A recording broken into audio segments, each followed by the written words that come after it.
Жыў у хаце шэры кот, прозываўся ён Вуркот. Жыў каток, ды не тужыў, а нічога не рабіў. Гаспадыня шкадавала, каўбасою частавала, а Вуркот з клубком гуляў, гаспадыню забаўляў. Ды аднойчы нейкі злодзей у кладоўку стаў прыходзіць. Мусіць, завялася мыш. Ты, Вуркот, усё ляжыш, чым шкрабці паміж вушэй, лепш ідзі, лаві мышэй. Мяу, мяу, што рабіць? Я ж не ўмею іх лавіць. Я без мамы гадаваўся, паляваць не навучаўся. Трэба ж рады даць мышам, але ж я не ўмею сам. А ліса пачула гэта. Памагу табе саветам. Зараз пойдзем мы на поле, процьма там мышэй на волі.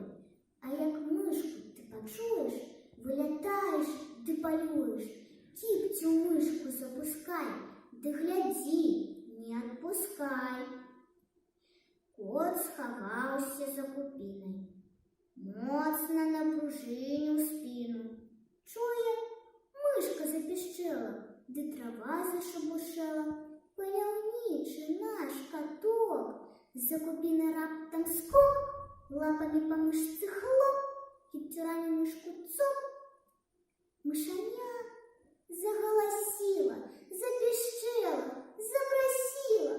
Ой, пусціце мяне, дзядзечка каток, я ж вам хіба што на адзін зубок, вам не варта нават пэцкаць і вусы.